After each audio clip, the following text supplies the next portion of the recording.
That's why I was late, because I was burying the 27 identities that died yesterday. Cool. But when I was on the street, I was telling Morgan, it was about this time period. So it would have been like literally, what, 9 years ago or 10 years ago. But I had been on the streets for, I don't know, maybe 6 weeks. And I had this episode, this episode where I think I came really close to a nervous breakdown. Oh, okay. I was sleeping behind a building and everything just hit me. And I remember I called a friend, and there wasn't a whole lot she could do. And I didn't have a car, and, and I just didn't have any choices. But I remember the feeling. So the feeling I had yesterday was like that. I mean, it was just like curled up in a ball in a fetal position. I never thought I'd be there again. And I thought, I think I'm actually close to breaking. And then over time, I realized it was, the energy and everything else. And of course, the body, I got rashes all over my head and my face, and my skin's peeling off, and I'm purging. I've been juicing, very consistently since Sedona. And really, now I'm just on a juice diet with coconut water, regular water, organic tea that I put sparkling water in. And occasionally I bought some that lettuce leaves, like to make a lettuce sandwich with cucumber and beets. But yeah, so that's contributing a lot to the purging. I'm glad I've been doing it because, I'm talking very fast. But I think, my soul set that up so that I would be able to handle the energies. And even then it's just like, whew.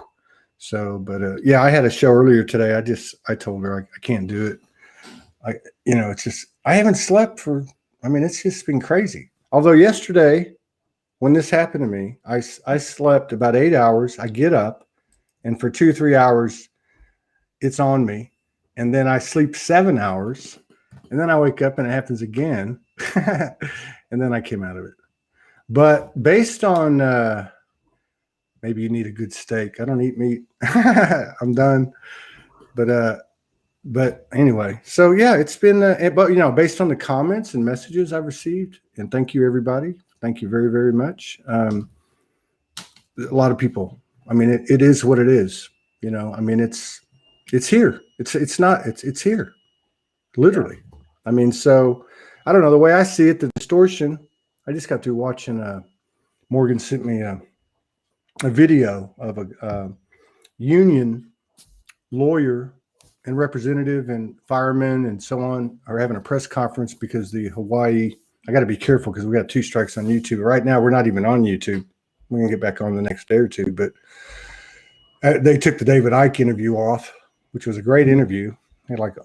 Yeah, it was still available on Facebook because I did miss it on YouTube. But then because I went on and it said it was deleted. And I go, oh, shit. Oh, God, that's what happened. So I went on Facebook and it was still there. So I actually watched it on Facebook.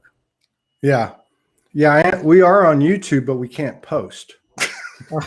So somebody said, but no, it was a great interview. It was actually, better than the first one. The first one was very good, but yeah, it was just weird. But we only talked about it for, it wasn't that big a deal. We weren't saying anything.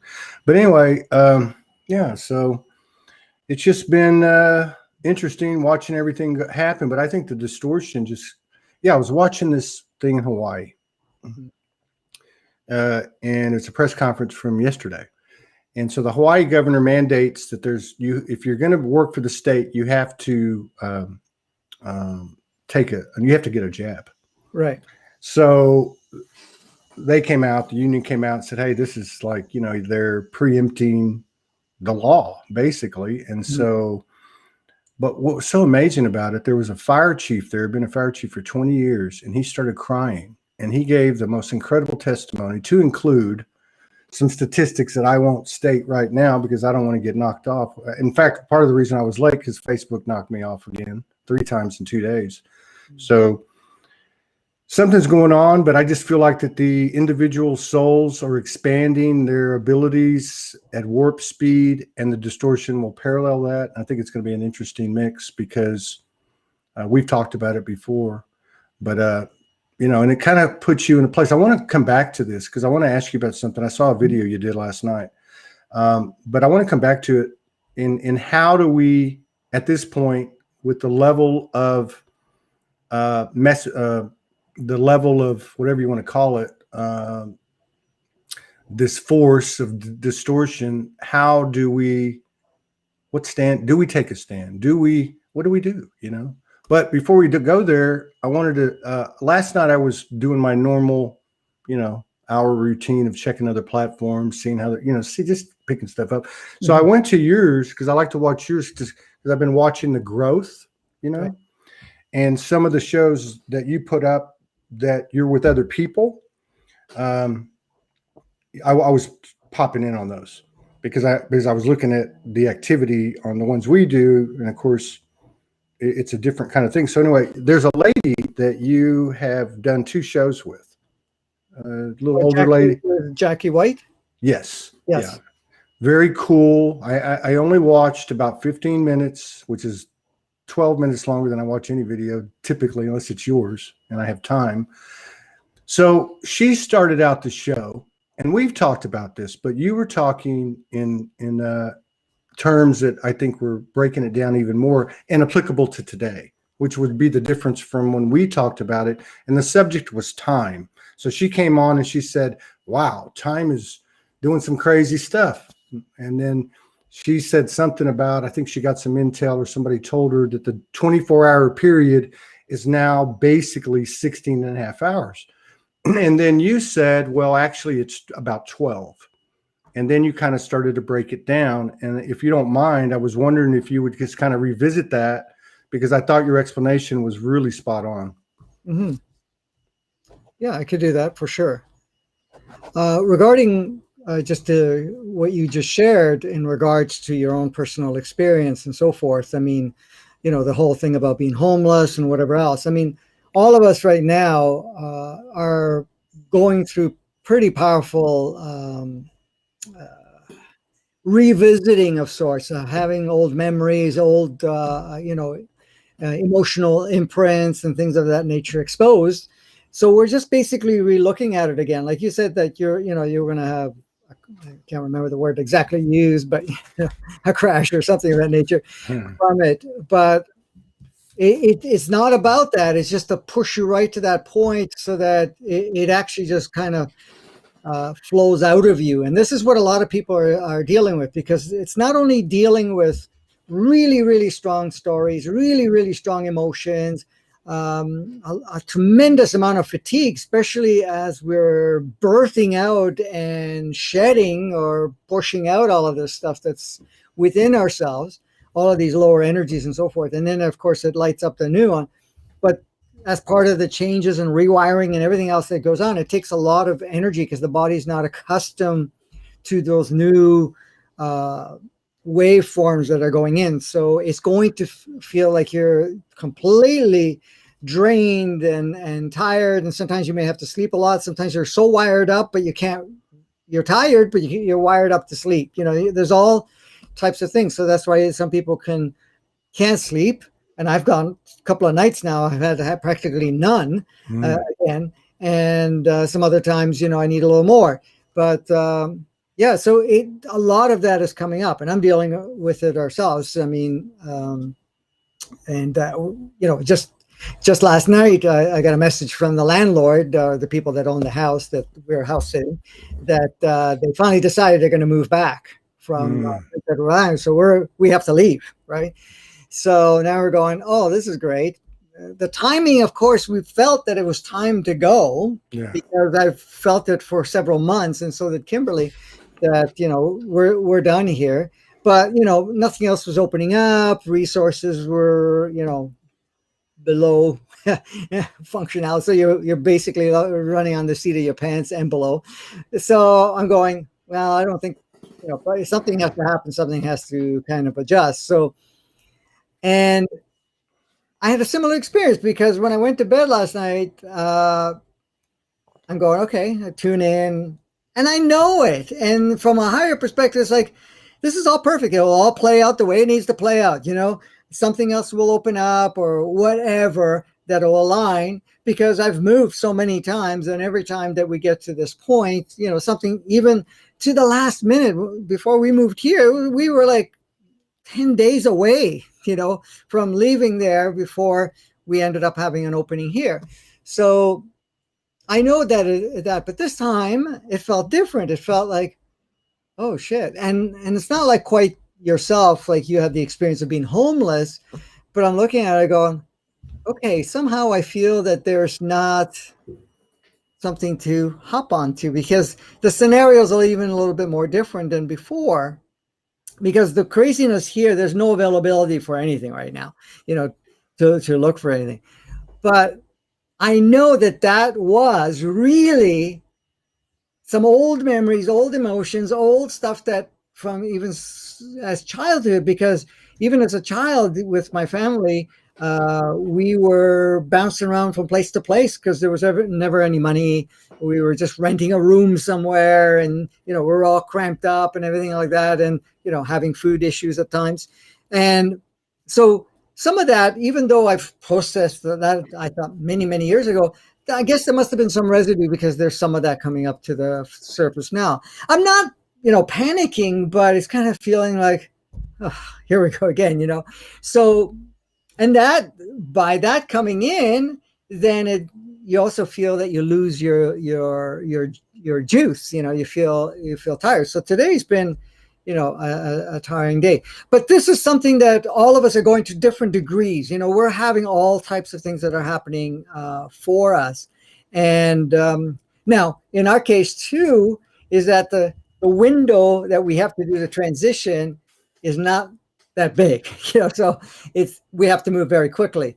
And of course, during this period of time, I've had some really intense health issues that have really intensified like crazy. And I'm going, oh, okay, now I can barely function, short time span, and resource less. And I'm going, okay, that's a perfect stage and scenario to purge any of this old stuff, because deep inside we all know we're powerful beings, we're in charge, we can create and shape every part of it. The nonsense we see, the craziness, those are offerings, those are just things that are playing out, but it's really up to us how engaged we get in. And this is the thing, many of us are invested in what we see on the external world as a reference of how well we're doing, how well things are going, if there's any hope or anything like that. But those are old, inverted 3D stuff, because the thing is, as long as we're looking at what we look at the old design around us and refer to that, then we're not creating anything brand new. We're not actually accessing that higher aspect of ourselves, which is what we are here to do in the first place. So when we get to that realization, that's what we're doing. Now, a question came up, and I didn't see it until after the episode I did, which plays with all of this right now that we're talking about. The question was about, if our brother, sister souls, our alien friends and so forth, have been so well looking after us and making sure that we don't nuke ourselves or destroy ourselves and so forth, why did they not step in for, say, this chaos that's happening right now, which is accentuating in a sense where there's going to be more shortages, there's going to be more of, unstableness and so forth that's going on. So with that, why are they not stepping in? Well, the reason for that, Todd, and this is for everybody, is that we are in a very different place. And what I mean by that is we are in a different place. We are in a different state of consciousness, even though we may not be accessing all of it, but we're accessing more and more of it. The energies of the planet is very different. We're not going to allow it. But at the same time, what we're allowing and what they're watching us and holding back from intervening is giving us, because we've asked as a collective, we want to be self-empowered. We want to see what we can do. We want to play with these polarities and then dissolve the polarities. But if it requires us to dive in and get lost in the polarity, we are okay with this, because we know we can turn off anything and everything. And there's so many examples all over the world, because look at how much pushing there is for certain passes, certain, you have to be jabbicated, you have to have this to be able to have freedom and whatever else. Look at how many people are stepping up and saying, no, we are not accepting this. And that message is so powerful that even the ones that are so asleep, that are just following it, are not able to deny it to the same degree, and are starting to question it, or at least back off to a certain level where they're not going to play out whatever, to that level of intensities. So that's kind of, part of what's going on right now, because one of the things I mentioned is that we're going to go through more intensities. From now, because right now we're in a very powerful wave that goes for another 5 or so days before something else. Hey, we're back. Excuse me. We're back on YouTube. Oh, cool. I just saw it. Cool. Yeah. Anyway, go ahead. Yeah. So what was I saying? Well, you were just talking about, the distortion is going to get louder. I mean, look. Yes. Go ahead. Well, I was just going to say, this is one of the things that has, because this month, like all of them, but this one's even faster. You see it all happening. Like you can see the trajectory. Now Morgan's in Australia, so I get to see that. And then over here, I scan things for information and I see what's happening here, and you can see it. And then you see the ladies in Italy that were burning, who got vaccinated, who were burning their their medical procedure ID card, and they were putting it in a fire, because even though they chose to get the medical procedure, they were standing up for the rights of those that did not. So you see all this stuff, and you go, okay, wow. And I see 2 saving graces. I watched Avatar last night. Morgan got a channel 2-3 nights ago, and they told her, watch Avatar again. This is exactly what's happening now. So I watched it last night, and I'm going, oh my God, this is like a convergence of this distortion. Like you say, these are our brothers, soul sisters, which they are, and they're going to see how far they can push us.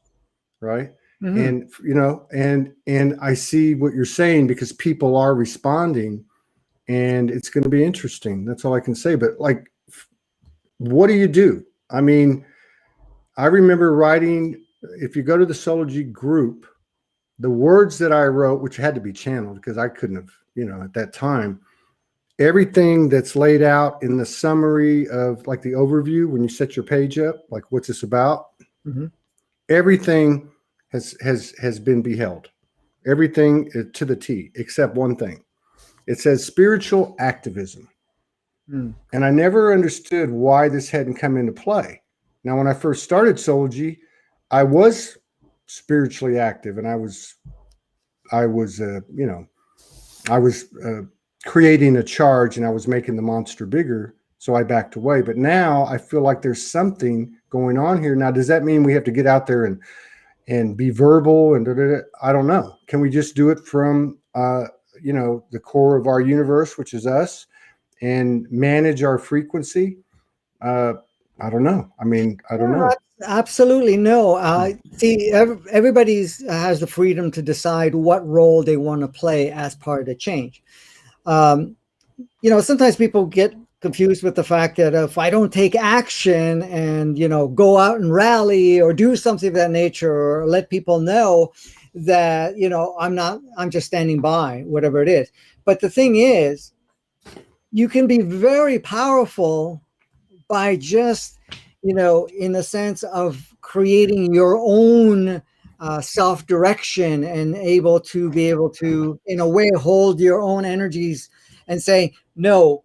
Because when you're saying no, or you're choosing not to cooperate, not because you're rebelling, you're just saying, I have sovereign free will, and I choose not to support this. And in fact, I also allow or share this with all my brothers, sister souls on the planet, that we remind each other that we're all free, powerful beings, and we can make the choice. That is so powerful, because you're coming from a very empowered state. Your vibration is very high.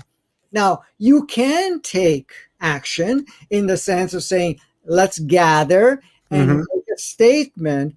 But you're not going to go, if you're going to go out with anger and you want to torture, basically judge the other role players, then you're going in with a fight mentality, fight energy. You're in a low vibration and you're just feeding them. Because the moment you show up as that, then it comes, then you're going to have them rebel, and they actually get the right. They get permission. When you come out fighting, they get the permission to fight with you. But when you come out loving and saying, no, we are no longer supporting this, you are not giving them permission to fight. Yeah. And if they cross that barrier, they will automatically be pulled back by their own highest aspect, or what we can call the collective energies of whatever's going on there. So this is the thing, is that, when people ask, well, how do I do it? Well, you really have to be in a position to see, okay, this is a game. This is whatever's playing out right now. And I now see my new world looking this way. And this is what I start living with myself. This is what I share with others. This is what I emanate in all of not only my thoughts, my imagination, how I feel, and the excitement of being in a position to actually take charge of sorts. And now, if you feel like getting together with other people and creating a unified energy of peace and love, and also a statement that we are no longer supporting this, then you follow what you feel guided. So there's no real it's an individual. I'm not doing it right. Okay, before we get off of this, God, I had it. And let me just say the sister that had the question about the walk-ins, I'll bring it up to him in a little bit. Okay, so we're back at this. Before we leave it, there was something I was going to ask you.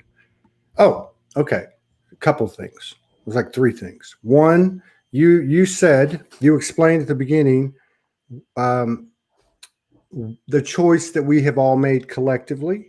So real quick, yes or no? That choice is all 8 million of us, or 8 billion of us, regardless of what role we're playing. Is that correct?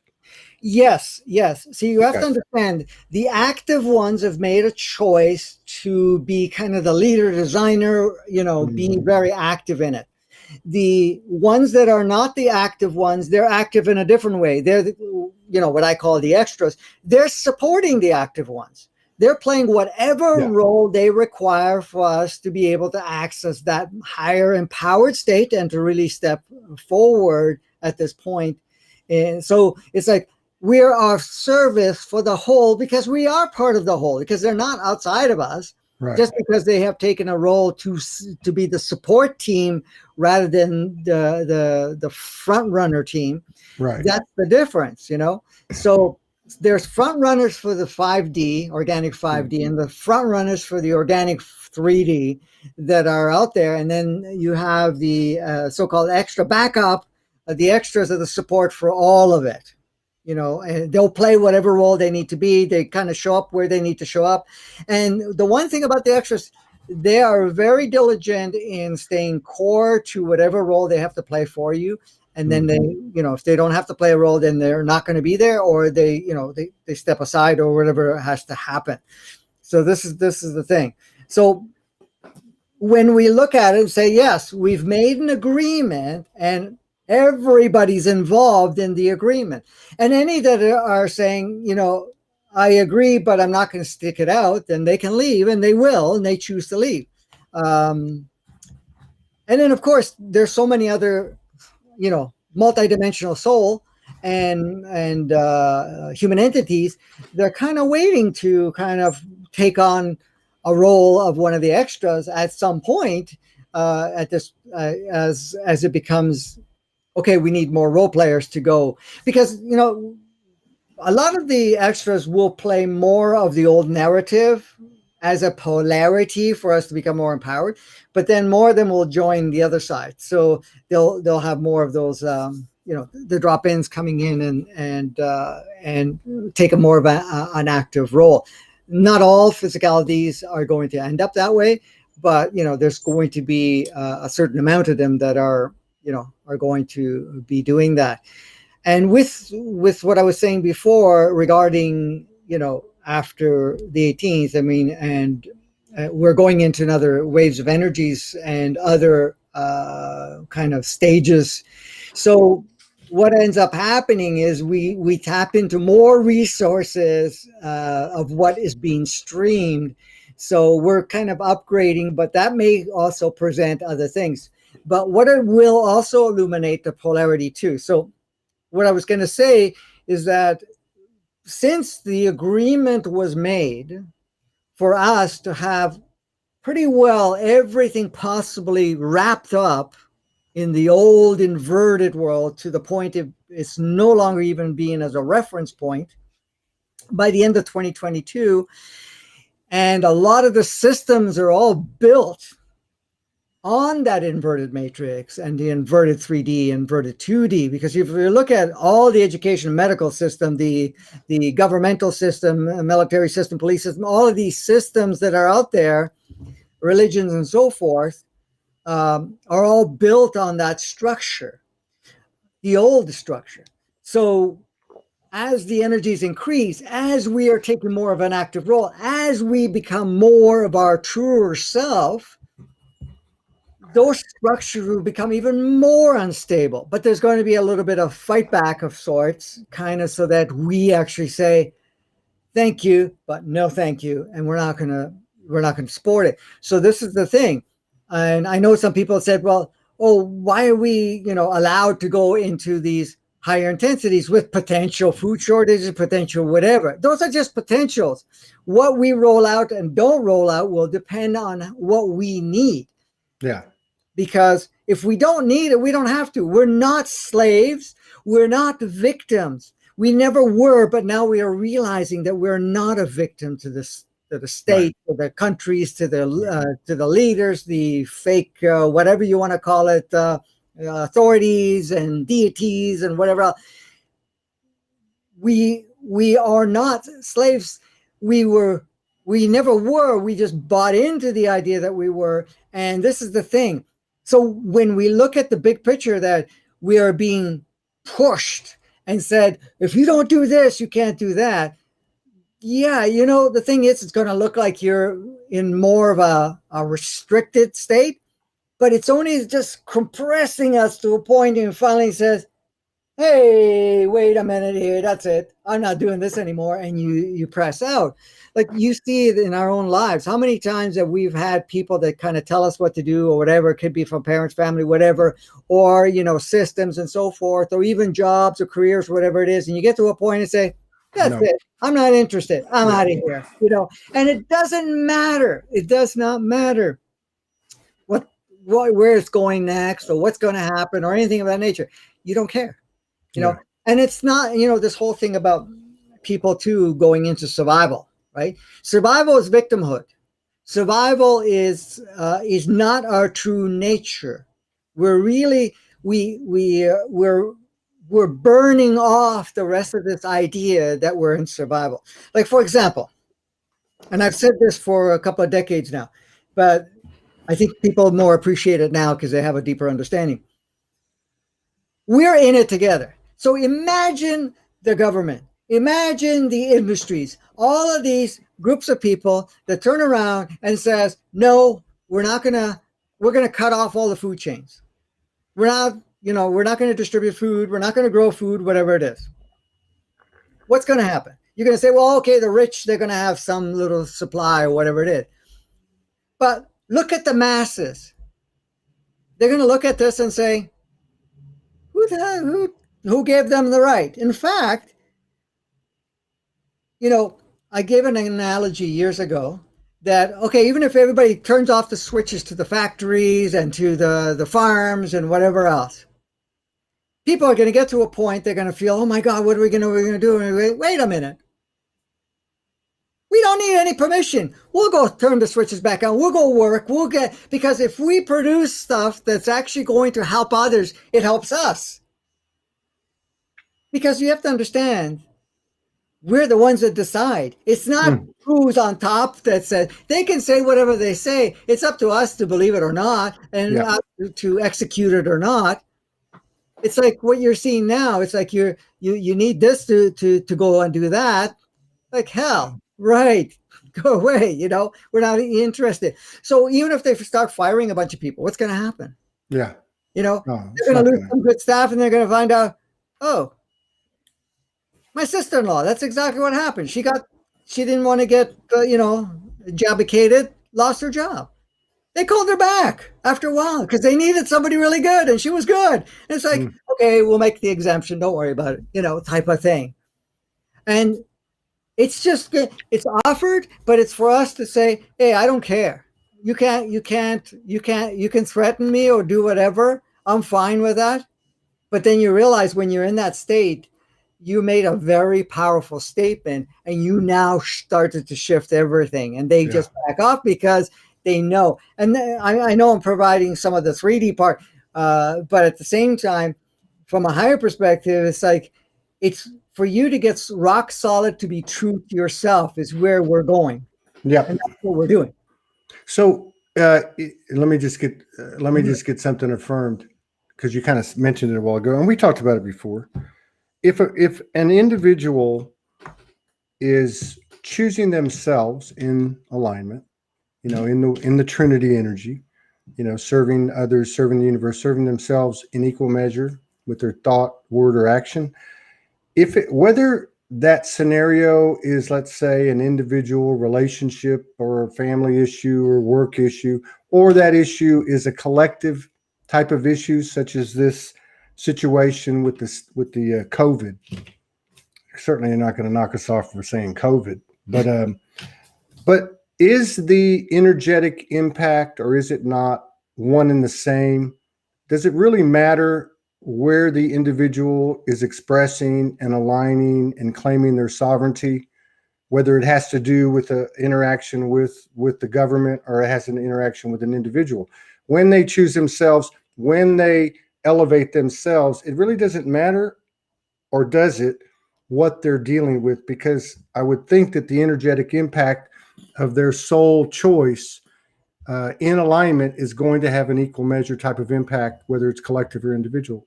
Any thoughts on that? Yeah, no, absolutely. Absolutely. The thing is, it's, you know, your own free decision, will, whatever you want to call it, your self-empowerment is through everything, every choice, even with your ego. Mm-hmm. Okay? So it's going to be with friends, it's going to be with family, it's going to be with people that you deal with, work, whatever it is, government, you name it. You make the decision. This is what I choose, and this is the direction I'm going to go, and nothing else matters at this point.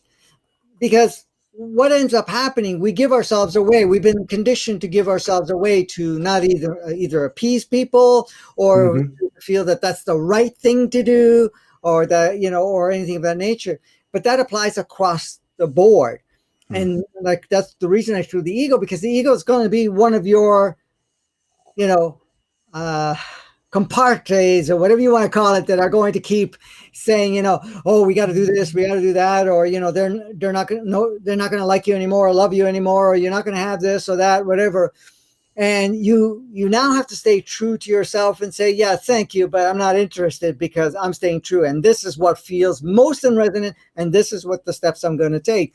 And you stay tuned with that, because you're going to always shift things along the way, but you stay true to yourself, not to addictions, not to stories that you have that the ego likes to throw out, or the past idea of what was or wasn't, or anything of that nature. It will not regard any of that. And this is what the other part that we're doing is, because as long as we're enslaved illusionarily with the system, that's one thing. But how many of us are enslaved by our own ego? Absolutely. Our own software. It's the co-conspirator. Yeah. It's got the inside scoop, because it knows everything you've done. So it will dig your archives, so you throw it in your face, sort of thing. Yeah. And anyone that doesn't think they have a narcissistic frequency running in their body doesn't have any, doesn't understand the ego. That is it, basically.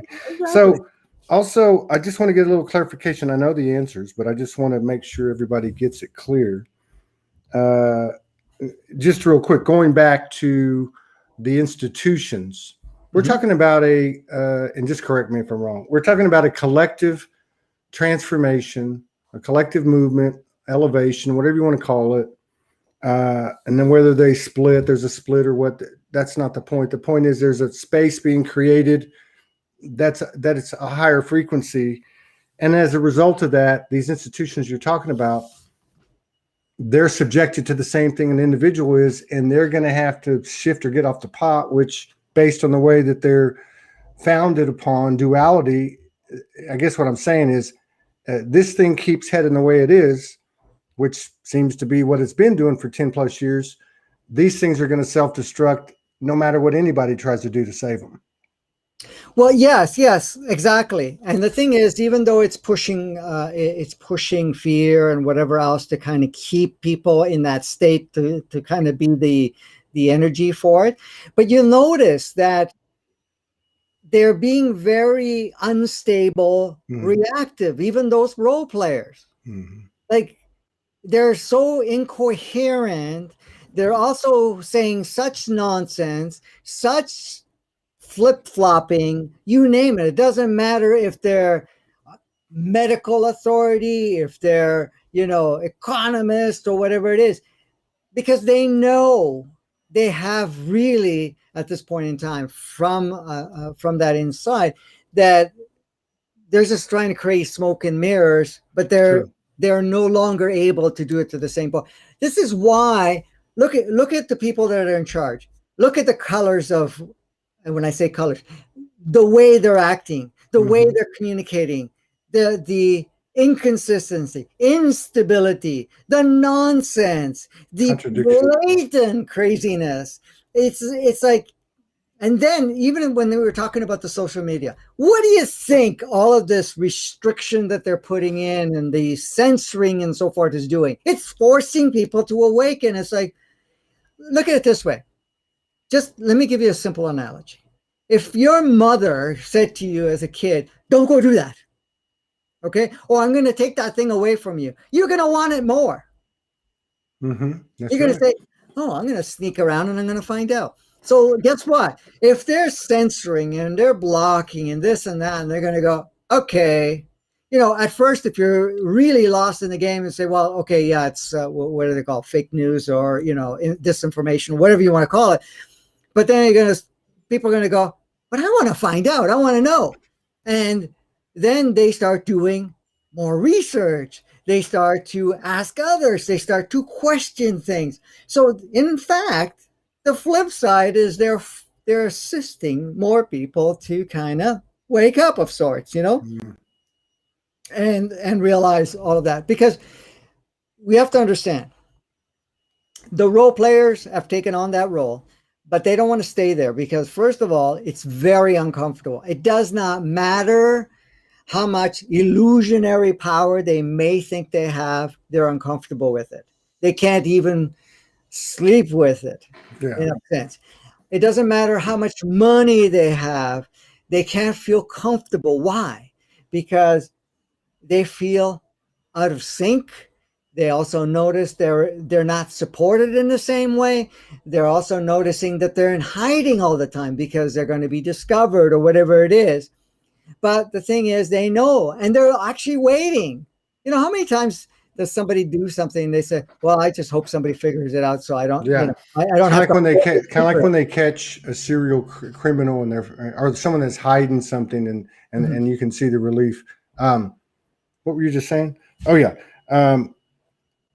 Another thing, too, is and I was going to say, too, another thing I saw out there is they're throwing each other under the bus, which is kind of interesting. But the contradictions that you're talking about are so apparent. I mean, I saw one yesterday where I saw contemporary platforms last year get deplatformed for saying the exact same fucking thing that the CDC came out and said yesterday. Yep. So there's all this back and forth. I wanted to ask you too, just for some clarification, because this I'm not clear on. I don't quite understand it. I understand that these playgrounds and universities, these realms that we have in the universe, are a part of the universe. Otherwise, these things that can occur of, say, a catastrophic sense, they wouldn't be a threat. Like, for instance, a nuclear bomb, right? That wouldn't be a threat if this was just a dream, right? I mean, and I know it's not so easy for the human mind to comprehend everything, but I guess what I'm trying to say is, you mentioned in the beginning, I've heard it before, it's all over if you research, silos being shut down and bombs being exploded midair by our brother, sister, galactic souls. So in this case that you mentioned, which I think is pretty well documented, they're not going to allow us, and haven't since probably the 40s of last century, they're not going to allow us. If we want to blow up ourselves, that's one thing, but obviously this has repercussions throughout the universe because of the web. Now, you then said, and so I get that. So they have, for all intents and purposes, interfered. Yeah. Okay. Now, what is the difference, or is the only difference between that scenario and intervention in this scenario the fact that we have chosen to do it on our own? Well, the difference is that we're more capable, more aware, and more observant to, because we were so much in the unconscious state. Let's call it that unconscious state before. We wouldn't even realize what would be an outcome of exterminating humanity. And that whole thing, because of where we're connected. I mean, we're the hub of our quadrant of the galaxy, right? So whatever happens here is very much reflected. But now we have the capability to be able to navigate. Now, that does not mean they don't have their hands on the pulse. They're just not. They're still reduced. Like, for example, when this so-called C thing came out, they intervened, because when it was released, it was going to be tremendously more devastating. So what they ended up doing was to dwarf it to the point it was less than just a common flu. Okay? So now they had to step into the second phase, which was now, let's create a fake version of a pandemic and milk that to the hilt and see how far we can push people so that we can have the people at this point in time. Because if there was going to be a lot of mass exodus at that point, people weren't ready enough to understand, and they would have kind of got caught up in the whirlwind. Now it's even though we're not 100% ready for that, but we're getting more ready for that. So there was that intervention. They've also said a month or two ago, I think it's almost 2 months ago, that even with these jabs, as much as they're not intervening at the moment to the degree, they are going to take some measures later on once it's served its purpose to turn off a lot of the so-called long-term damages that were. So they're allowing the shorter version stuff to happen because that's the part of the awakening. But the long-term, because I'll say this, we do the choice we made is not to contaminate too far the human operating system. Right. So that is designed to be able to contaminate it enough that we are no longer able to maintain enough of the original design that was able to carry the consciousness and be able to function in the way it was. So that part will not be allowed. And that was an agreement we made, but we've also said, monitor, but don't jump in too much because we want to get our own capacity to move forward. And that sounds right. I remember my dad supposedly when I got my first car at 15, teaching me how to change the oil. Well, after the third oil change, I never touched a wrench. And I said, can I do it. I mean, so I can see where this is, this is our position. So evidently, and I haven't seen it, Jason, who we collaborated with, Jason Estes at Soulogy Fest, he just came out with some stuff, which again falls in line with your stuff, which, maybe not the same language, but the timeline. And so we'll get to that in a second, because I've seen about 5 different comments on it. I wanted to ask you something else too. First, let me go back to what you were saying, because I like everybody, I'm getting massive downloads, and one of them that was kind of interesting was this. So they were basically showing me how, as in, let's say it's me, and I have a field of energy, that there was like a fence put around the person, and that fence was synthetic, and that fence could be described as, I don't know, I guess you could describe it as the path of transhumanism. You could describe it as chemtrail metals. You could GMOs, fluoride. In other words, something to the effect that this field, that the atmosphere was altered with the intention of making it easier for those things that would be more inclined to be an opposing force to have access to us. Now, I don't think this was like some type of prophecy. I think it was more like an explanation of how things worked. But I started to look at that. Okay, well, if that's an individual, then it would have to be the same for the Earth.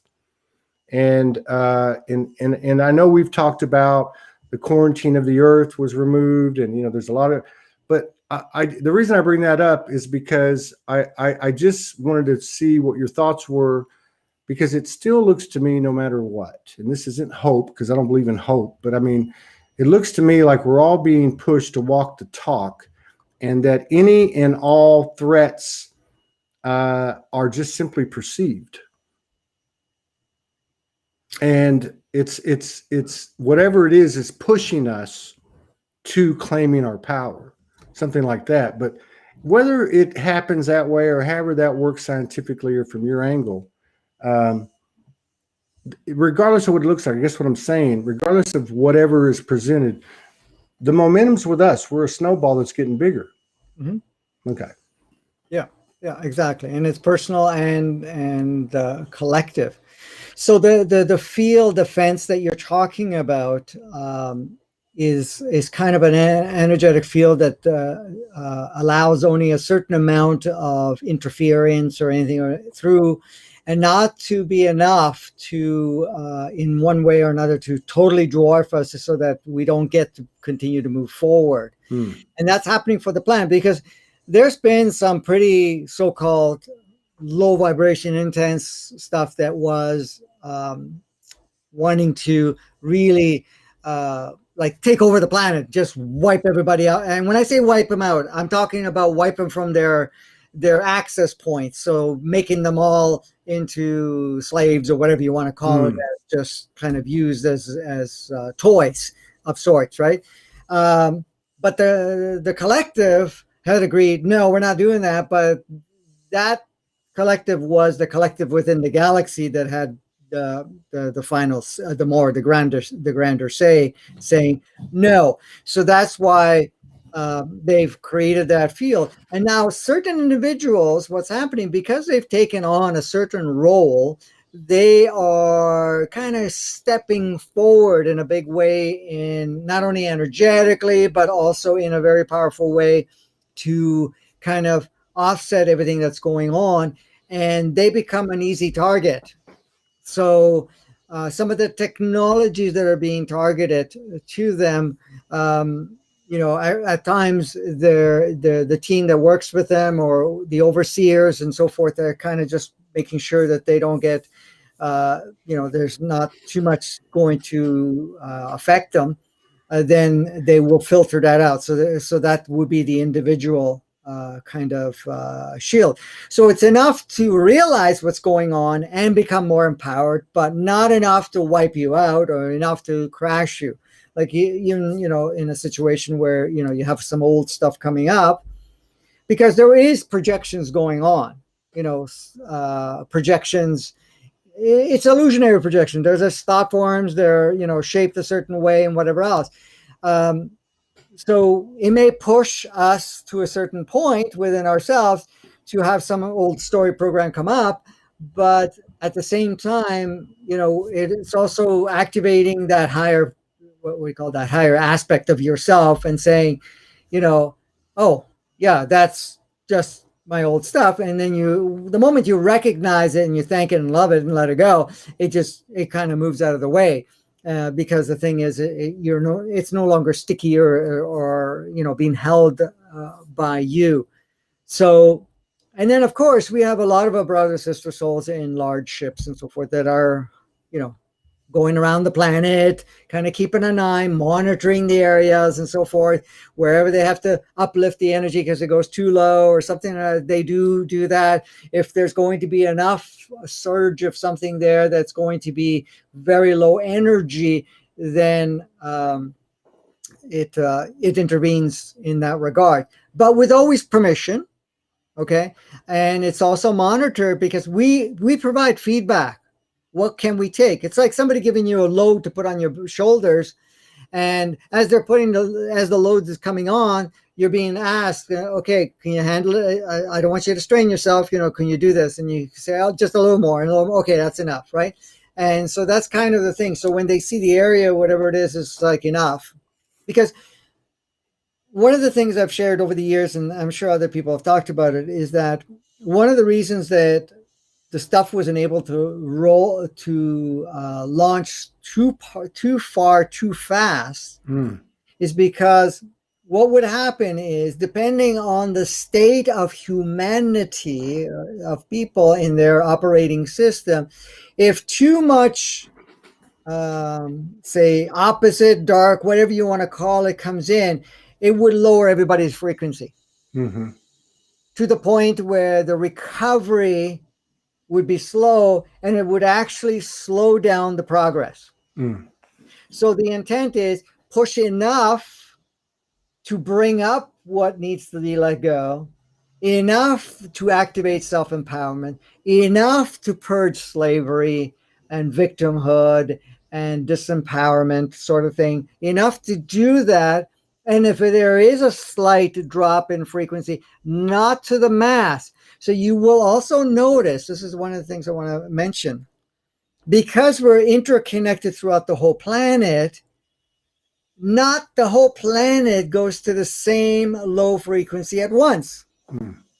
Because what happens, each area is holding space for the rest of it. So you'll notice it's going to go up and down, but you know, you're going to have certain, like for example, in Sweden and whatever was going on there, when all this stuff came up, they didn't want any part of it, right? They would then go into the, you know, restrictions and masking and all that stuff.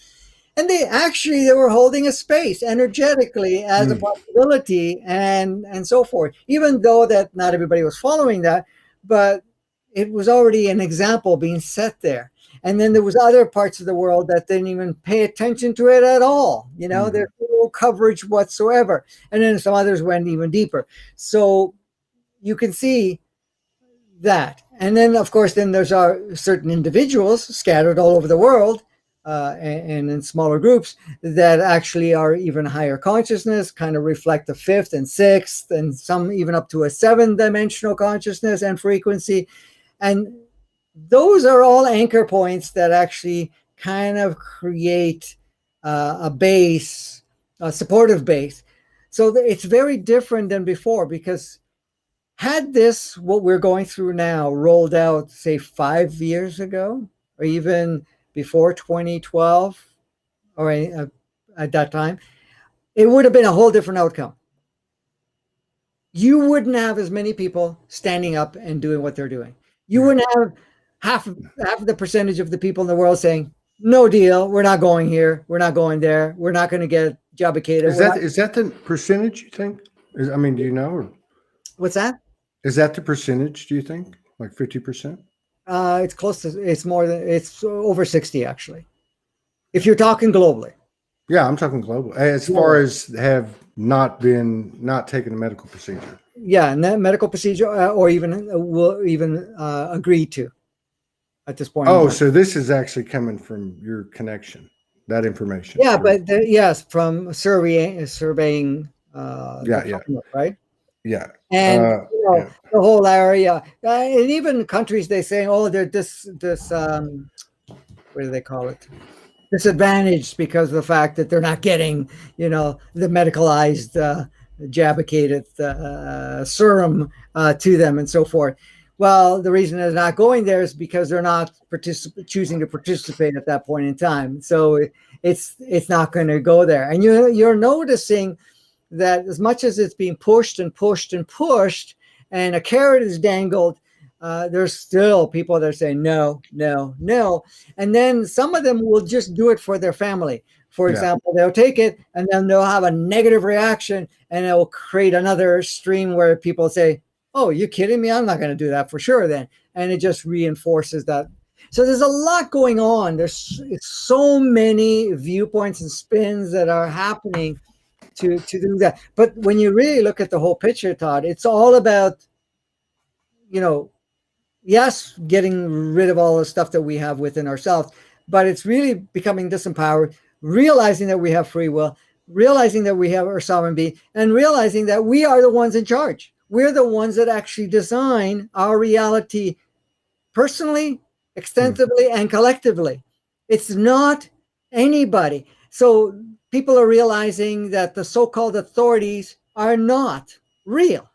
The so-called, experts are not so, because even the experts that are being highly platformized, put on the pedestal as the one that knows everything. Look at it. Look at how they flip-flop with their stories all over the place, that there's nothing to back up, smoking sweet. Why? You're talking about Dr. Fucky, right? I'm sorry. What's his name? Yeah. Oh, you said it right. I like it.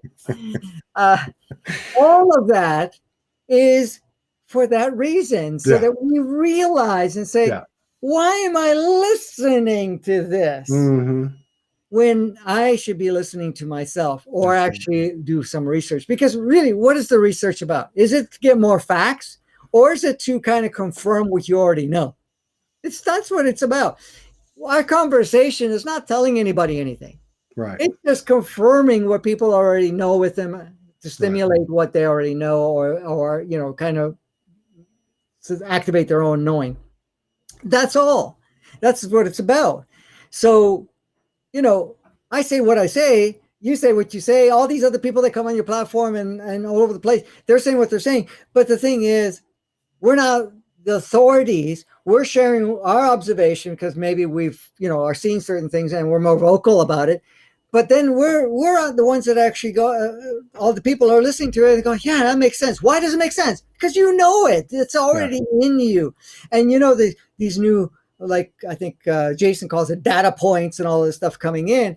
Well, this is basically higher consciousness just coming in, so that you're actually processing more knowing, more understanding of the reality of creation, of how things work. And really, it actually encodes us to a point where we're actually coming back into that truer state of ourselves. That's what it's all about. Yeah. And sometimes, I guess, and it's all the individuals, something has to be said. I love this example with our friend Heather Nielsen. So she posted yesterday relating to the children and the medical procedure. And then she wasn't prepared, so she wasn't prepared for the ridicule. 11 people unfriend her and gives up a couple of relatives. I mean, isn't that the kind of action of sovereignty? Not to say that everyone has to speak it. I'm not saying that. But isn't that the energy that we're basically aligning with? These little, again, going back to the little interactions that we have. I mean, we don't have to take on the world, I guess is what I'm saying. No, exactly. Yeah. So the thing is, look at the stage, and thank you, Heather, for that. look at the stage that's set. You're getting people that, okay, unfriend you. You got people that may call you crazy, whatever it is. Or, you know, you may have people that don't want to talk to you anymore, whatever that may be, or the pressure that's coming to you. What is it doing?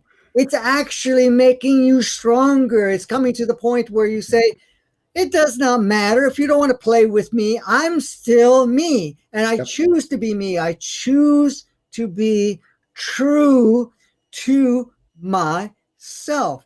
And that is such a freaking powerful statement. Energetic. It's like a freaking hurricane, you know, not of destruction, but of destabilizing everything that is old and those old patterns.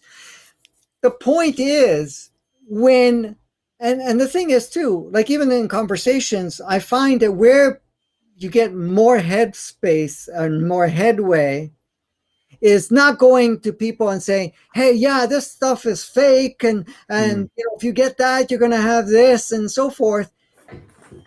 People put up their shield and whatever else. But if you're going in saying, you know, when they ask you or say something of that nature and say, well, you know, I understand where you're at. And, you know, there's a lot of people that agree with you and so forth. And in a way, I could agree with you too. But I've been observing and I've been noticing, and I'm the type of person that questions things and likes to understand all sides of it. I'm not just going to take what I hear from one source, and it doesn't matter if it's coming from the same 10,000 people that are saying the same story.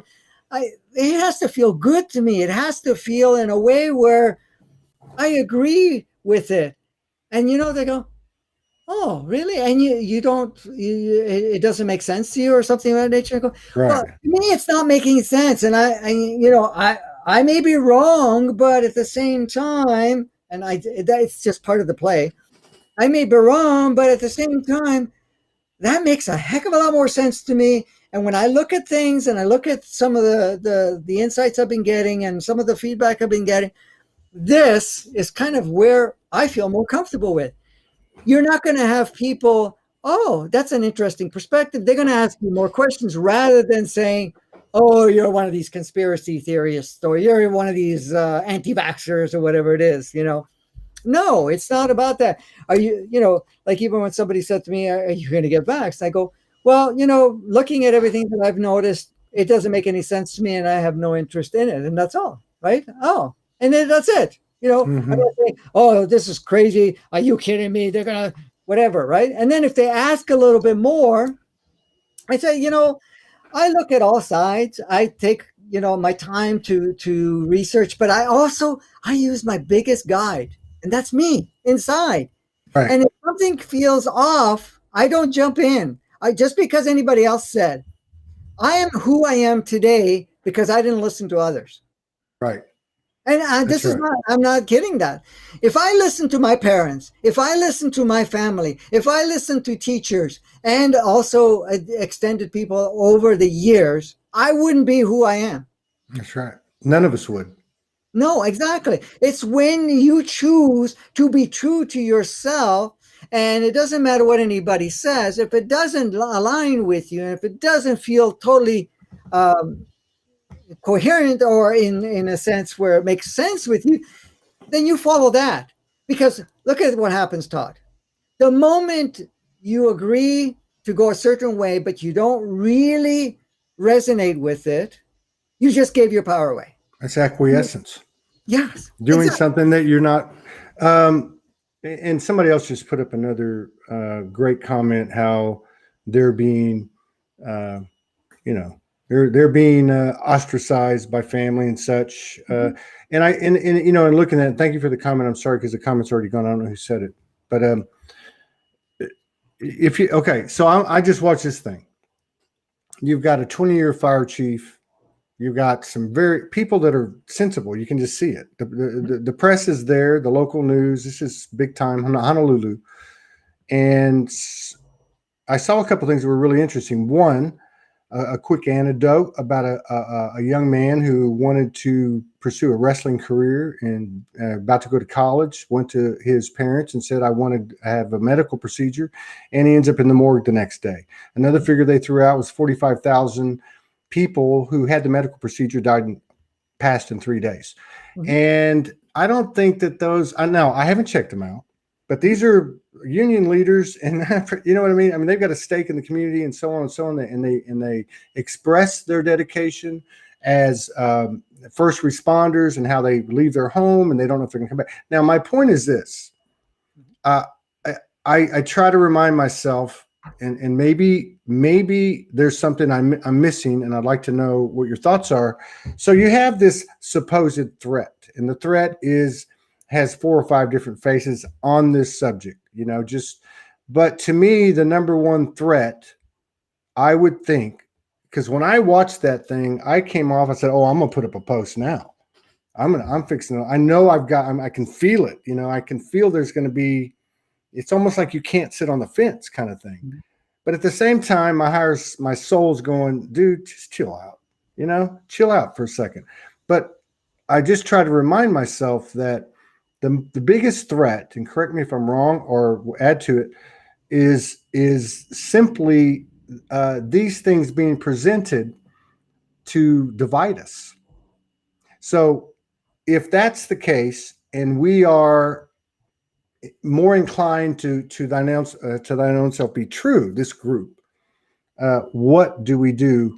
And then, of course, if any of that, you can add anything or subtract anything from what I said in regard to what's the biggest threat. Well, there is no threat. I know. Everything is an opportunity. First, the divide creates a new opportunity for a new level of unity. Okay? The divide is, in fact, allowing people to make a choice where they are most wanting to play so that they actually grow in those spaces. And once that has served a purpose for everyone, then there's a unification that comes back. So the divide actually, it's like this. Let's take sides so that we can play with the sides until we're done playing with the sides, and then we come together, type of thing. So, you know, like the example that you were saying there, that somebody had posted, you know, the people will disassociate with you, don't want to associate with you anymore, or, you know, or anything of that nature. It's great because in a sense, it's like, okay, now who do I have? I have myself. I have other maybe like-minded people. So let me work on myself, on my craft, get myself rock solid. And then I'm open if they want to come back. But at that point in time, I'm not going to be easily swayed because I am rock solid now. Yeah. Okay. So that's the thing. It's about getting true and rock solid to you. And then you're able to play with anything and everything. Yeah. You know, it's just the way we've designed it. There's no, you know, better way of doing it right now because that's what we've chosen to kind of play. So, you know, when we see this great divide, and even if it's divided to the point, we realize that we are not here to play divided. We are here to unite, and that pull will get really strong. So because divided, you may not flourish the same way because you're going to get caught up in whatever side that you're on or whatever. That's right. This is why they have these gender divides and so on. Look at what's happening with some of those gender divides and race divides and stuff like that. The people that are, you know, been objectified and so forth, saying, you know, that they've been treated a certain way. They're the ones that now are starting to stand up and say, wait a minute, what are you talking about? This is bullshit. You know, we're not accepting that. I'm on the side that they're telling, you know, saying that, you know, I'm misfortunate and whatever. Who the hell says that? No, we have equal rights. We have equal capacities and everything else because it's just bringing the truth because that's the way it is. We're all the same. We're all equal in every aspect. It doesn't matter the skin color, the slant of your eyes, where you're born, what gender you're in, or anything of that nature. It doesn't matter. Those are all projections. And those projections, we get to play with it until you finally say, hey, wait a minute. we don't need this bullshit anymore. We're done with that. And then all of a sudden we notice, because remember, as children, we didn't look at race or color or anything like that. A friend is a friend. A playmate's a playmate. Who cares? It's like, hey, he's running around, she's running around. Let me play. We're going to go on the slide. We're going to go do this. We're going to pretend. We're going to do whatever. They're not going to look at it and say, oh, well, you're this or you're that. It's not later on where they start to get conditioned and then they are kind of taught that there's a difference. But as young children, they don't see any difference. They see opportunity to play. And that's the divide does. And then we say, oh, we're going to play together. So the point is, if people are starving because we've stripped on or stopped the food supply, it's going to go all over the place and say, what are we doing here? Let's all unify here. Let's all do our part. Let's provide for everybody. Yeah. Because we benefit, everybody benefits. You're going to realize that's the realization that we're staging ourselves to be able to do. Yeah. Evidently, Jason, well, you mentioned the 18th. And evidently, Jason just did a broadcast or whatever, and he's talking about 5 days, which is the 18th. Evidently, he said that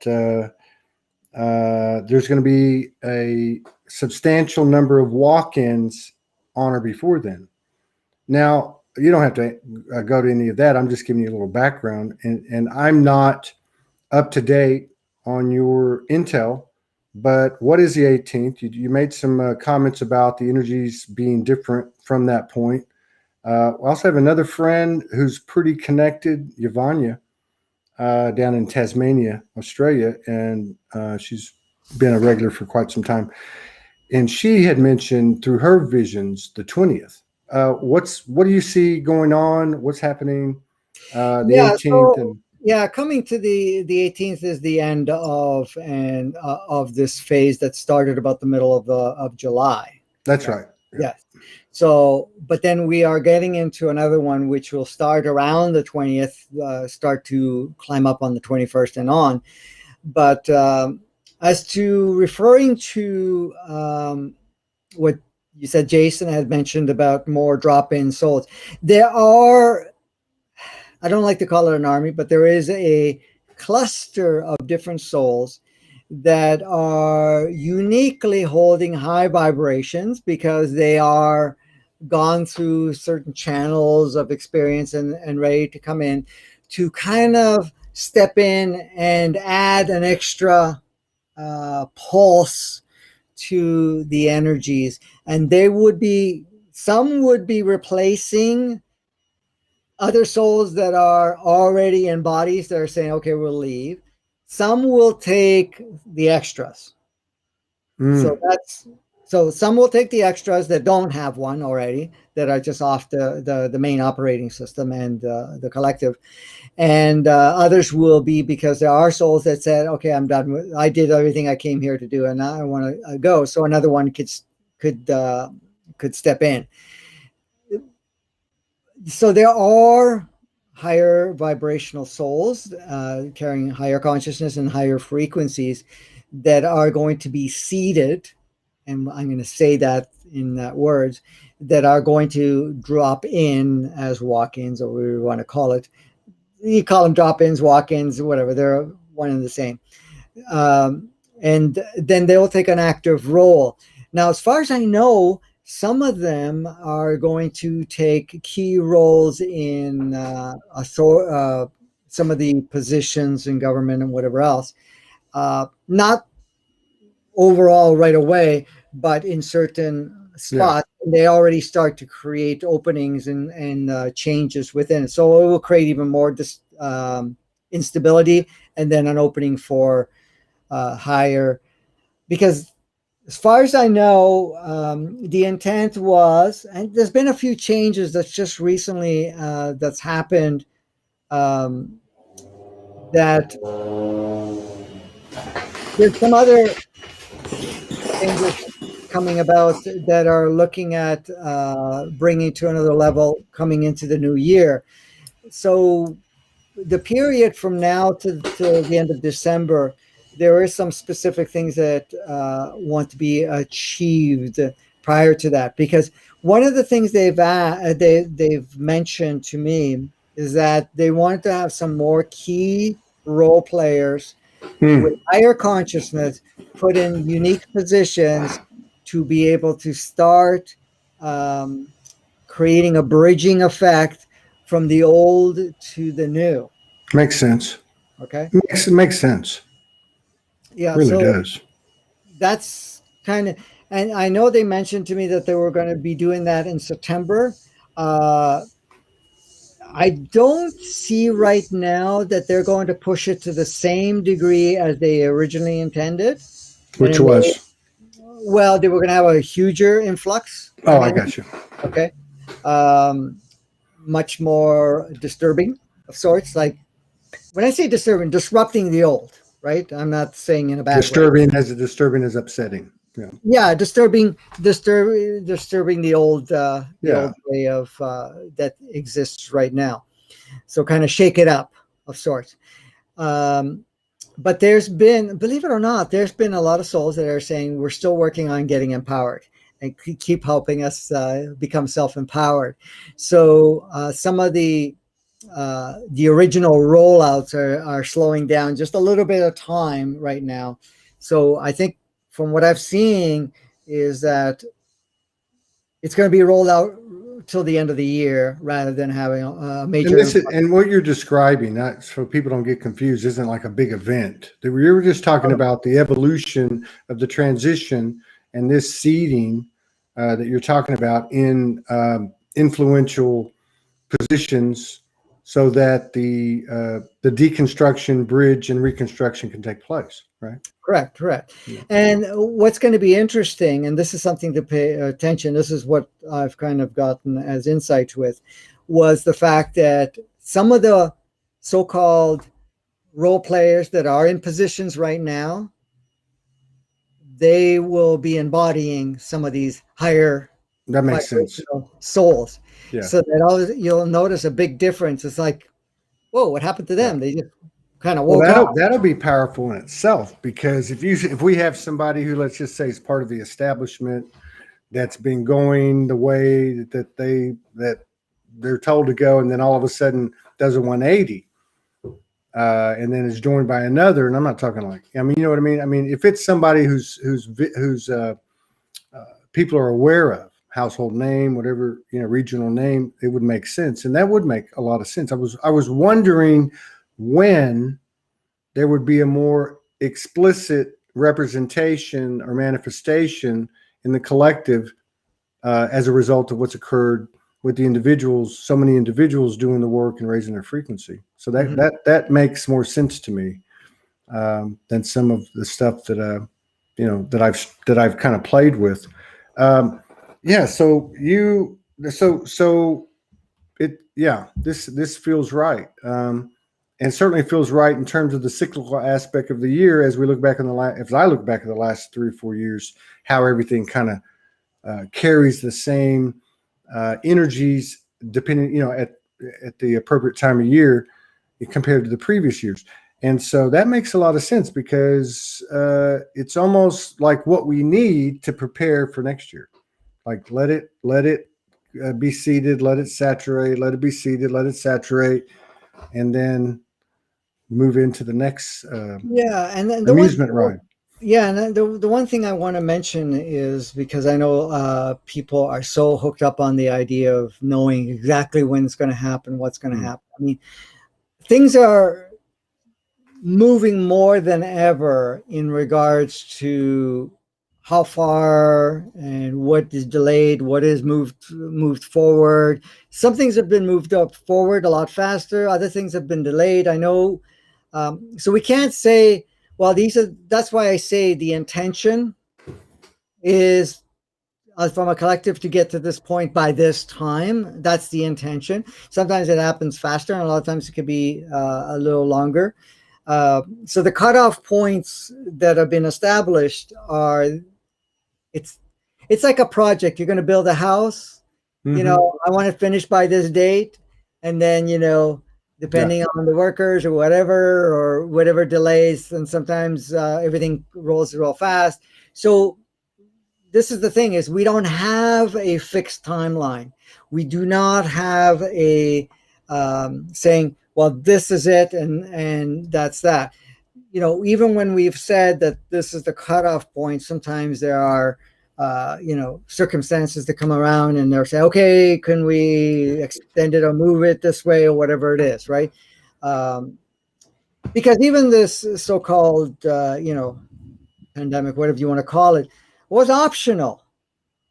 But the collective felt that it was a good wake-up opportunity and a good way to push everybody and, roll out this whole idea that is, that we're slaves or whatever it is. And it's like, okay, we'll let it roll out, So this is the thing that we have to understand, that we are not flying by the seat of our pants, but we're taking steps, monitoring, taking steps. What do we plug in? What don't we plug in? And then we notice certain things are not going quite the way because there's too many factors we're playing in, and so we're constantly adjusting. I know I've gone through my own frustrations over the years, because you get times and whatever else, and you're seeing it coming in, but it doesn't show up as fast and so forth. And it's like, oh, really? And I know when the 2012 rolled out and everything else, and having certain things achieved by 2017 and so forth, and it's like, okay, well, that's still 5 years, but okay, that's okay, and it's going, and then I'm getting feedback after a little while. It's saying, okay, there's too much feedback saying that we need a little bit more time and so forth. So it gets delayed and moved around and adjusted and whatever else. So now it starts going into 2020 and then 2021. We're on track. It's just that the progress we wanted to make by a certain time frame may have not played out exactly. But again, it's not enough to... And I know when it was introduced back in, 2019 going into 2020, it was like, ready or not, we're going, and we're not gonna extend it any further. And that's how a bunch of other things rolled out for us to be at where we are now.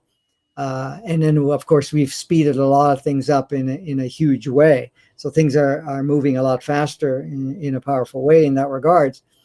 So we kind of have to be flexible with this, but really it's us collectively, especially within our own realities, that navigate, because it's so easy to get stuck in the idea that I have to wait for certain things to play out. I have to wait for the next wave. I got to, by then, okay, the world is going to be good and I can be happy. I can be whatever. That's what delays things. Mm-hmm. It's about taking active measures, working on things that you have tangible with yourself, to unpack that new world within you and project that throughout wherever you're going. That's the progress. That's how it's going to speed up. That's right. By just saying, okay, Franco or Jason or this one person saying it's going to happen on this day. Yeah. Hey, everybody's still got to row their own boat. That's a great point. I mean, that's a great point. I want to make sure that I was going to say something too, because it's interesting. We're mostly, all of us, I'm talking about this crowd, spend some time in social media in these communities. And it's always interesting to see what's happening.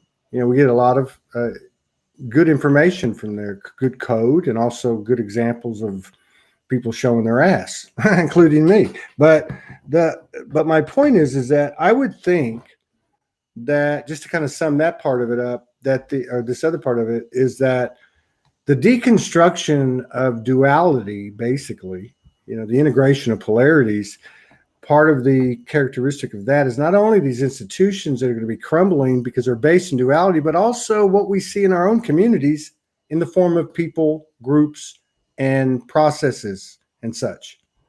And I think that's, for me, that's a really good place to go and ground, because I go through a little exercise and I go, okay, so-and-so and I had this thing and whatever, and I'm like, I'm good now. And I look at the other side, when this is over, and me and that person, being what we truly are to each other, one and the same. But I also think the same of the Bill Gates and the Clintons and whoever else has been the big bad wolf, right?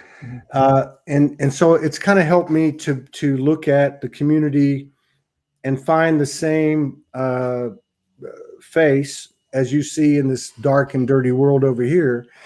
It's just energy. It's the same thing.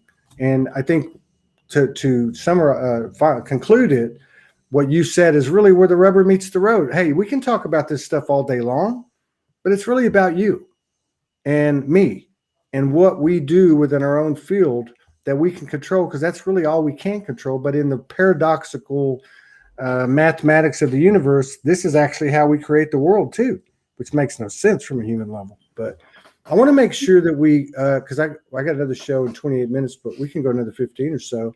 But I wanted to go back to what I opened with, this description of time, because so much of our discussions, and I'm talking all the way around, have to do with the sensationalism and the programming and this and that. I love the nuts and bolts of, hey, I'm Todd, I'm a human being, I know I'm a soul, but I got to go out here and rock and roll every day. And time is doing some crazy stuff. It has been kind of an evolution over the last year and a half. But I love the conversation you had with this lady. I love the explanation about the 12 hours and the way that you explained it in kind of a it would be in a different way, because you're not really treating even the word time as we would treat it. Right? Can you talk on that? Yeah. And the thing is, with time is not concrete. Because what is time? It's a measure that we put on to mark or notice sequence of changes, because that's all it is. Okay. So now time, in a sense, is much more flexible than it's ever been. So it can extend and can reduce. But the way we used to refer it to before, what used to be 24 hours, is not even that, is not even half of that anymore in the way we're observing it. There's two things to that. One of the thing is, it shows that you don't have to take as long to do what we were doing before. Second of all, is that we're by shortening it, we're fine-tuning what's really important and only doing that, and actually reevaluating, because every time it gets tighter, we have to look at it. What is really important for me to be putting the time that I have on, rather than, because one of the things we've learned is the more you do in a certain period of time, more efficient you are. But true efficiency, in the way that we understand it now, is putting the time in the very meaningful, transformative things that you do.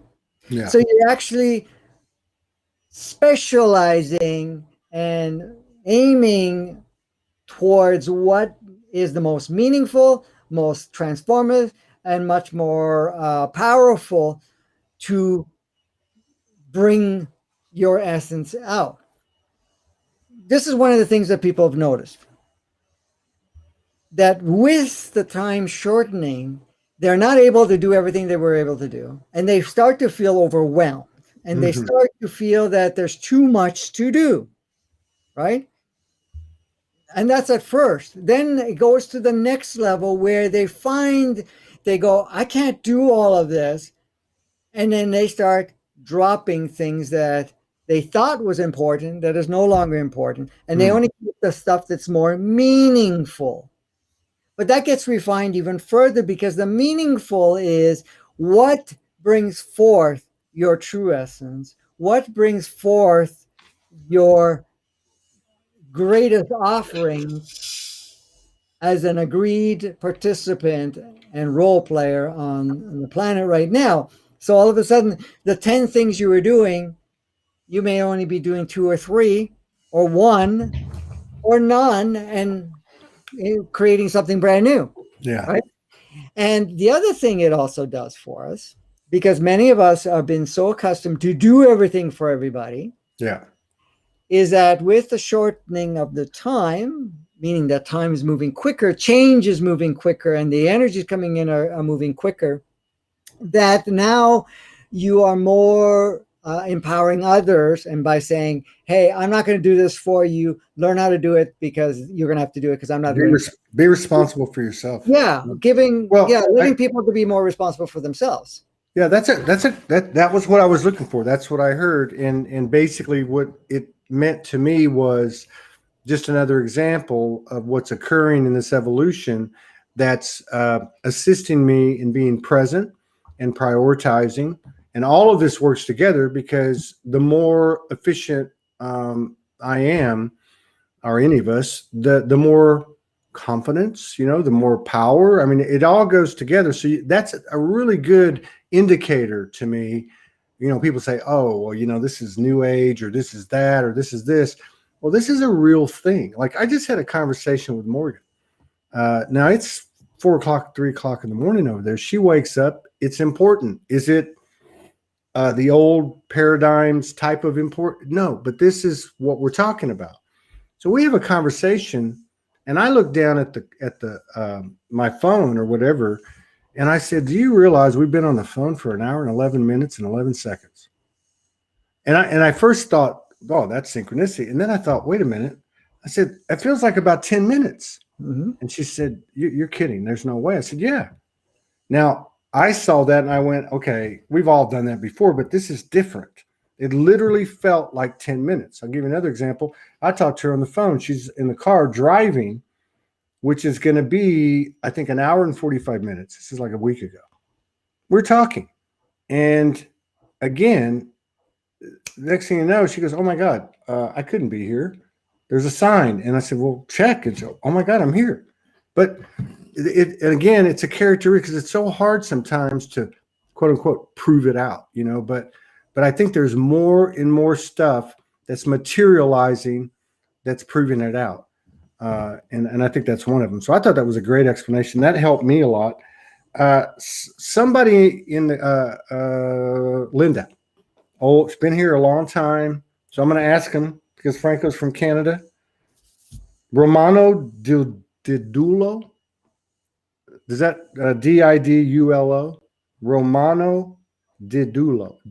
I think so, yes. Okay, so anyway, she had made a comment that she resonated with whatever that was. I know nothing about it, but if you know anything about it, fine. If you don't, whatever. I just wanted to do that out of respect, because she's been a supporter for many years. Yeah. You know yeah. No, I'm not familiar with what. Okay, that's fine. It's no biggie. It's no biggie. It's not coming to mind.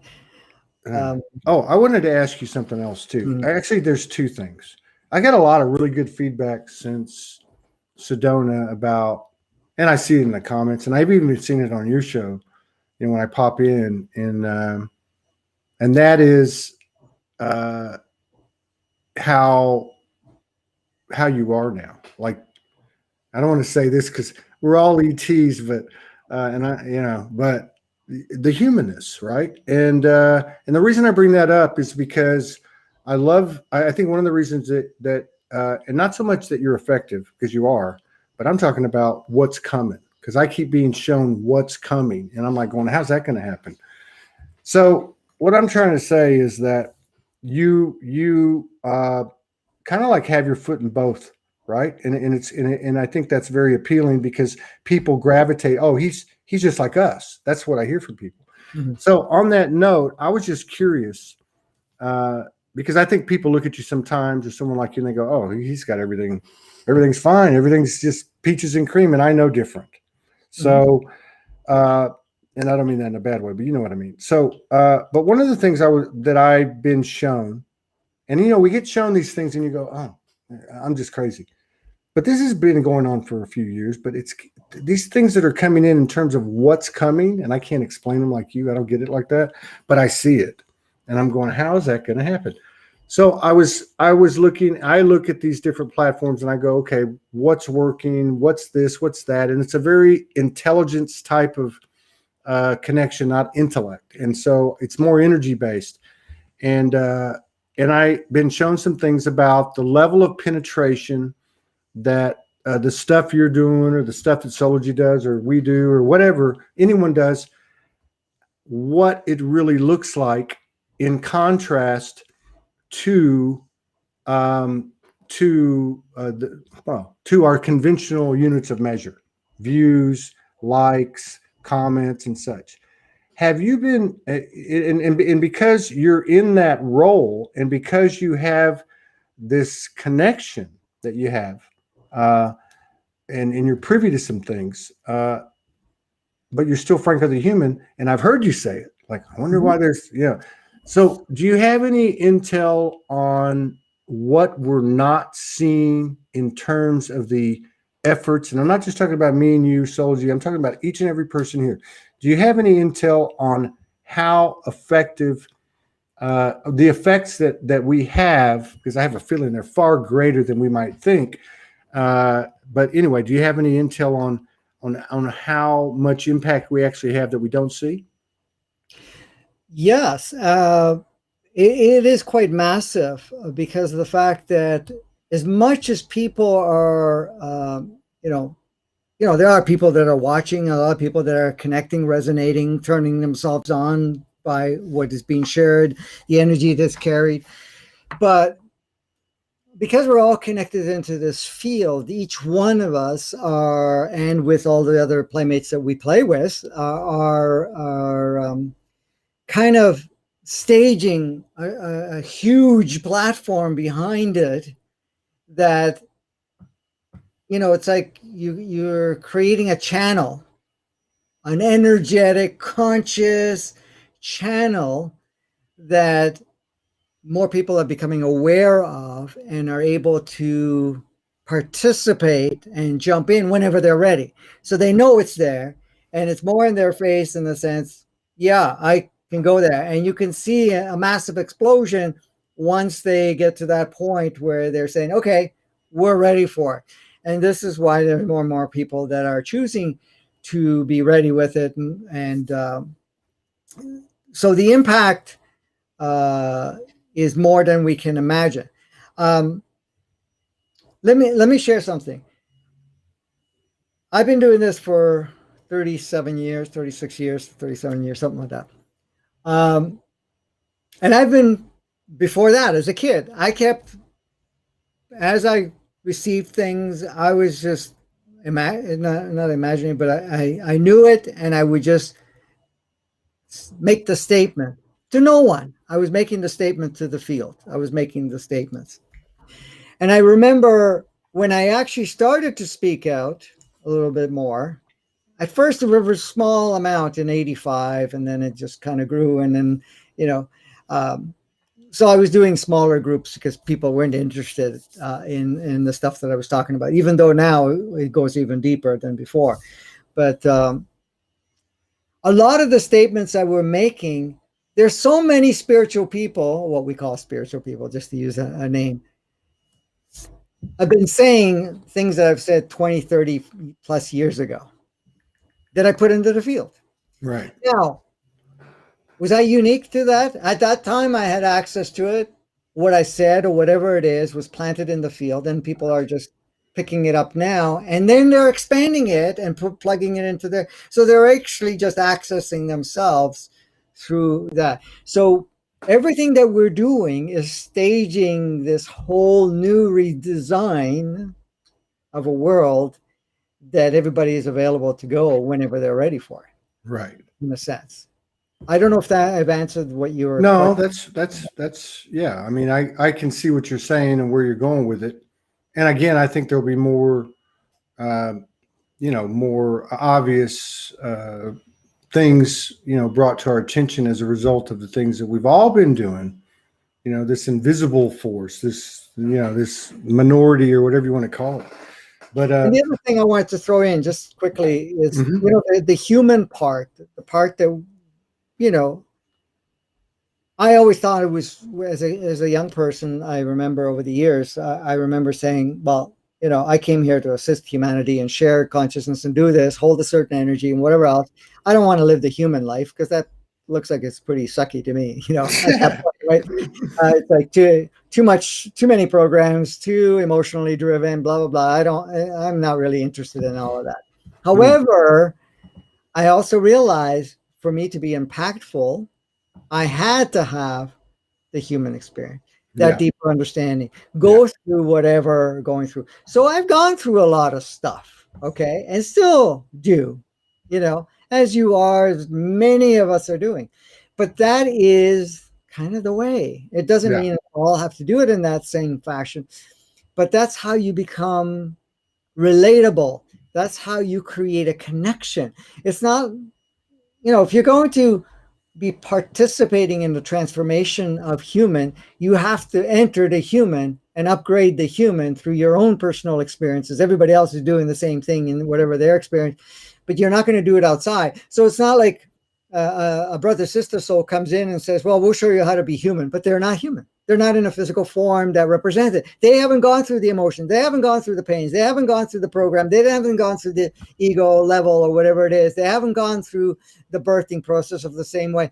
So they're not the same relatability. And they made it very clear over the years. I remember a person said, we share our perspective, our view, but you guys have to take it and plug it into how it fits into the human reality. Because we're not you.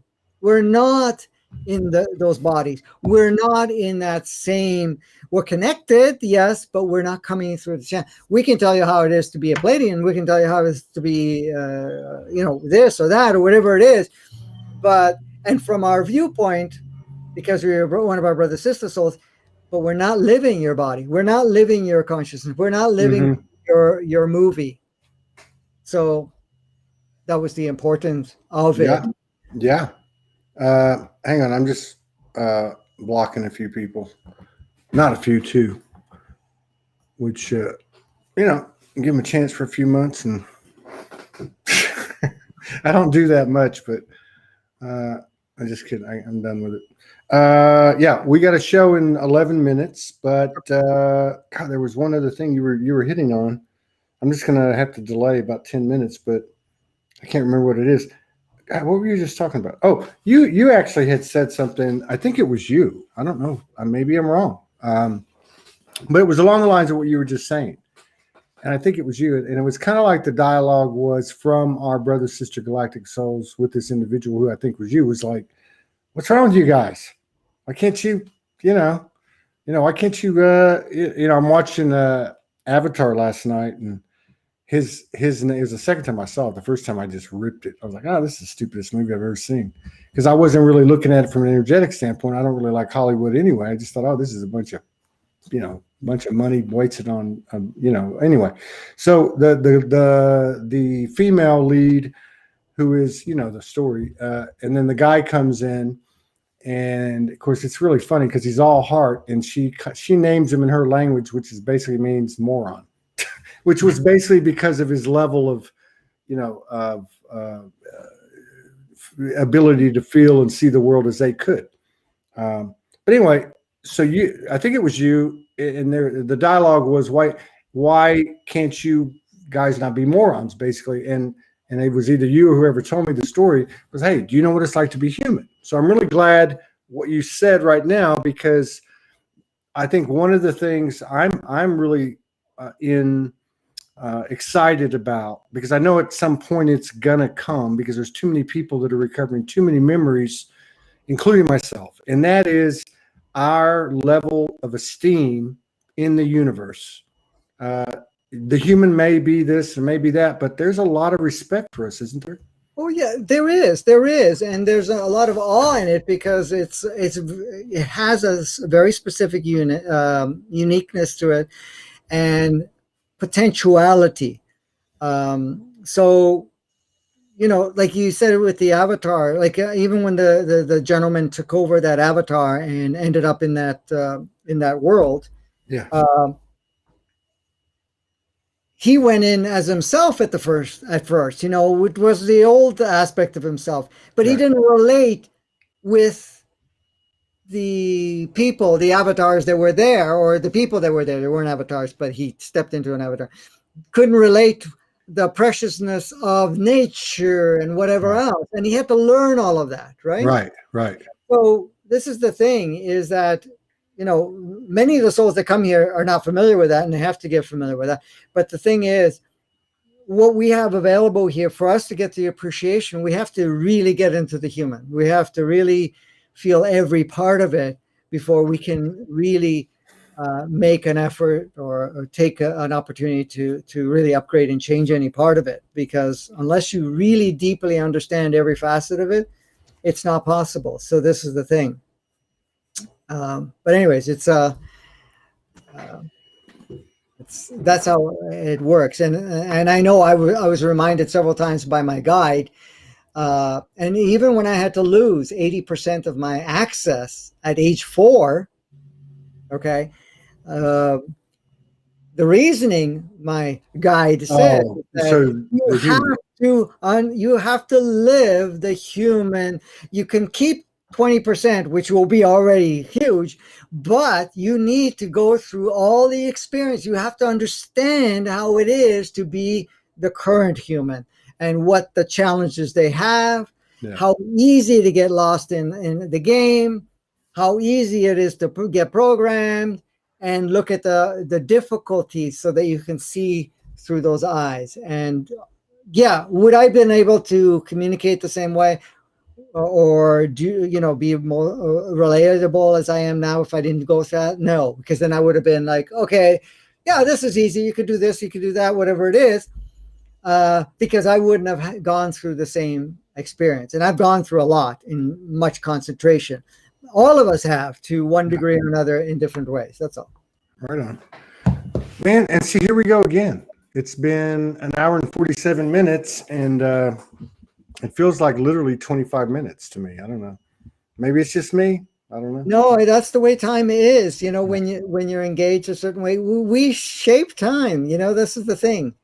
I've done conversations with groups at times, just somewhat informal, and we start talking. And next thing you know, it's like 4.5 hours or 5 hours have gone. It's in the middle of the night, and you're going, I thought we started talking around 9:30. How did it get to like 3 in the morning now? Right. You don't even notice it. And sometimes Kimberly goes to me, do you realize it's like 3 o'clock in the morning or 3:30? And I go, really? I thought we were only talking like an hour. He's the Energizer Bunny. But the point is, we really shape it, because if we're really engaged and we're having fun, we don't relate it the time, and we kind of expand it. So you see that time goes and it's not important in the same way. So right on. I appreciate those of you, I think it's Zana, and who put up Franco's PayPal. It looks like he's going to be making a move. Let's all pull together and support him and Kimberly. Well, and, absolutely, and maybe we'll come back to that. When do you think you're going to be leaving? Well, the landlord wants, so we'll have to be out of here either the middle of October or close to the end. Okay, so there's a little bit of time. I mean, yeah, there is a little bit of time. It might be sooner. I have to still have the conversation with them, but it's because their kids are starting high school and they want to come back here from Prince Edward Island, right? Yeah. So they may have the kids stay with family until they move over here, because they have to kind of give us 60 days notice, for us to find a place. So we'll have to do whatever. There's a lot. So we're going to try to push through to keep the content going until September, and then we might have to take a break in October, because we'll probably be dismantling a lot of things and moving where we need to move, wherever that's going to be. We have no idea. right now, or anything of that nature, or even how it's going to work. But I think that's the way it works. It requires presence. Our friend Jillian asked if you have a Patreon. For those who don't, no, it's just PayPal at this point in time. Actually, I think we should do that because I've had that inquiry several times over the last year or so. You know, a lady suggested it to me last year, and I don't really push it, but just gradually, it's really bailed us out. You know, into the month. You know, it's a few $100s. It fluctuates a little bit, but it was a great idea, and I'm really it saved us. I mean, I can't tell you how many times it saved us. I mean, it's you know, comes at the first of the month, so, and that's, you know, that's a tricky path to walk as well. You know, trying to work with abundance and detach from the pressures and the worries and the. But I think we're all making progress here and everywhere. Yeah, we're happy to be back on YouTube. We got 160 people, 160 people in the house just on YouTube, and probably because Franco's here, because I know they don't want to look at me. But Franco, we'll see you again in 2 weeks or sooner. Yes, thank you. Take care. Kimberly hi and give her a third eye kiss for me, and I love you and thank you for everything you're doing. I can't wait to see you again. And, yeah, look forward to connecting again for sure in person. That's right. That's what I'm talking about. Yeah. You guys take care. We'll be back in 13 minutes. We're going to start at 10 after with 3 beautiful goddesses, and we're just going to see what happens. All right. Cool. See y'all. Bye-bye. Bye.